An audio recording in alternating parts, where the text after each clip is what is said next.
और वहीं बीजेपी के आरोपों पर सीएम भूपेश बघेल ने पलटवार किया है। चुनाव के हिसाब से नहीं करते हैं आयोजन, लोक संस्कृति और कला को बढ़ावा दे रहे हैं। प्रदेश में राम वन गमन परिपथ शुरू किया है। राष्ट्रीय रामायण महोत्सव पर बीजेपी ने दरअसल सवाल उठाए थे, जिसका जवाब देते हुए मुख्यमंत्री भूपेश बघेल नजर आए। छत्तीसगढ़ में भगवान राम सबसे ज्यादा समय वनवास काल में बिताया है।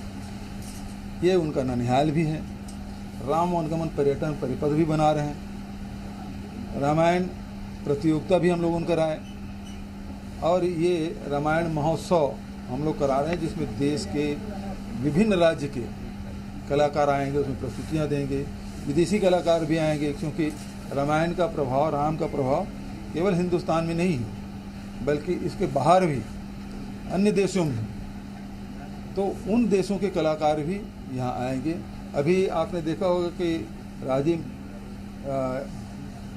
पुन्नी में माघी मेला में हमारे पड़ोसी देशों के भी कलाकार आए थे, प्रस्तुतियाँ दी थी। तो रायगढ़ में 1, 2, 3 तारीख को इसका आयोजन है। आप सब उसमें आमंत्रित। और ज्यादा जानकारी के साथ संवाददाता शिखर देवांगन लगातार बने हुए हैं। शिखर, राष्ट्रीय रामायण महोत्सव का आयोजन कांग्रेस की तरफ से करवाया जा रहा है, सरकार की तरफ से करवाया जा रहा है, लेकिन बीजेपी अब इस पर सवाल खड़े कर रही है।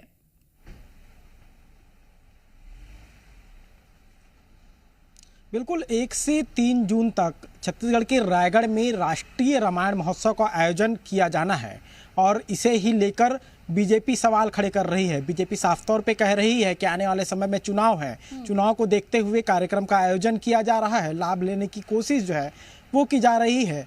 लेकिन जिस तरह से ये पूरा कार्यक्रम होगा, उसे जिस तरह से राजनीतिक रूप से बयान बीजेपी की ओर से दिया गया है, उसके बाद मुख्यमंत्री भूपेश बघेल का पलटवार भी सामने आया है। मुख्यमंत्री भूपेश बघेल साफ तौर पे ये कहते नजर आ रहे हैं कि हमने बीते 3 साल से रामवन गमन परिपथ को लेकर काम किया है।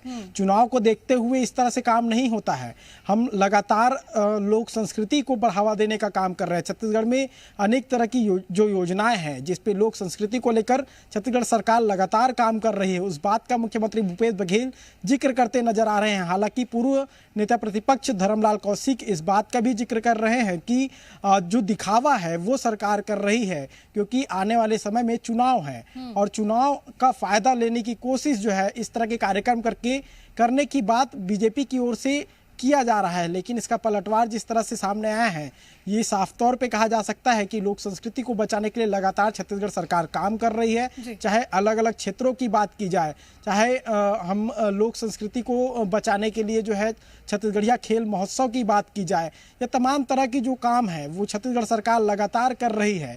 लोक संस्कृति को बचाने का काम है और इसी के तहत जो है रामायण महोत्सव का आयोजन किया जा रहा है। 1 से 3 तारीख तक ये महोत्सव होगा और इसमें राष्ट्रीय स्तर के जो कलाकार साल है और धर्म की राजनीति को लेकर के आरोप प्रत्यारोप का दौर यूं ही चलता भी रहेगा। तमाम जानकारी पहुंचाने के लिए शिखर, आपका बहुत शुक्रिया।